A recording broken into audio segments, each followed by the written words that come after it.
Hey guys, Dusty here. Today I'm giving my first impressions review on the Altra Rivera.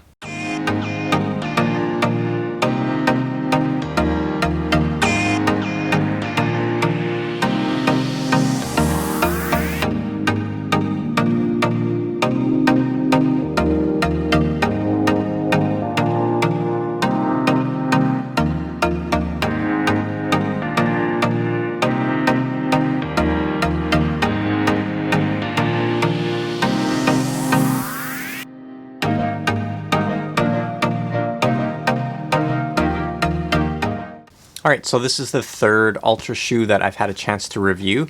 The first one was the Altra Torin, and then I reviewed the Altra Escalante.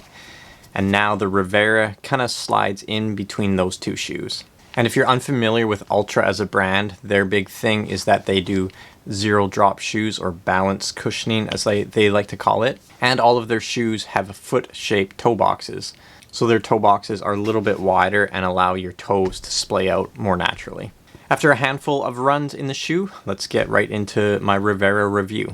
My men's size 8.5 weighs in at 7.9 ounces or 223 grams.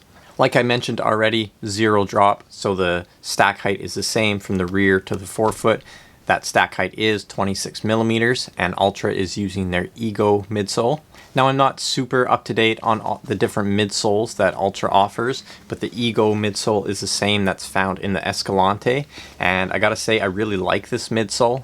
With the stack height being only 26 millimeters, it does feel quite soft, and you can tell the shoe still has some get up and go when you want to go a little bit faster with it. So huge plus in the midsole department when it comes to the Altra Rivera.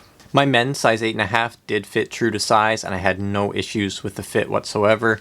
Upper feels nice, breathes just fine. I know others have said that their heel slips in the shoe. I didn't experience that, and if you did, there is that extra eyelet so you could tie them up using the runner's knot. I really like the rubber on the outsole of this shoe. It's quite textured and grips just great on wet surfaces. And actually, looking at it now, you can see all of these flex grooves in the shoe. It makes it very flexible, but I've noticed that I have a couple of rocks stuck in the bottom. I don't think that's going to be a huge issue. Not comparable to like an on-running shoe, at least, where you've got to stop and pick the rock out. I think the grooves in the outsole are probably too small that you're not going to get anything significant stuck in there. I gotta say, running in the shoe lately has kind of been a breath of fresh air compared to some of the other shoes I've been reviewing lately. A lot of the shoes I've reviewed lately have big, huge stack heights. Carbon plates are super stiff. So to get a shoe that has lower stack height, zero drop, is flexible, it's just kind of been refreshing. I'm a little bit more mindful when I run in the Rivera about shortening my stride, having more of a midfoot strike. And I think the shoe is going to be best used just kind of as an all-around lightweight daily trainer. I think it's a really versatile shoe. It can handle a lot of different distances and paces. And I think some of its closest competitors, at least from shoes that I own, would have to be like the Hoka Mach 4 and the On Running Cloud Flow. Price of this shoe is also pretty competitive. It retails for $130 US or $160 Canadian. And ultimately, over my first bunch of runs in this shoe, I haven't found anything bad to say about it. So this was my first impressions review. It's not my full review. So let me put some longer runs in the shoe and maybe do some faster workouts as well.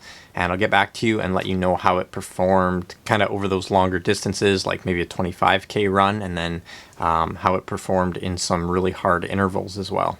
So far though, Altra Rivera is 2 thumbs up. Let me know down below in the comments if you have a pair of Altras and what you think of them. Like always, thanks for watching, and I'll see you in the next video.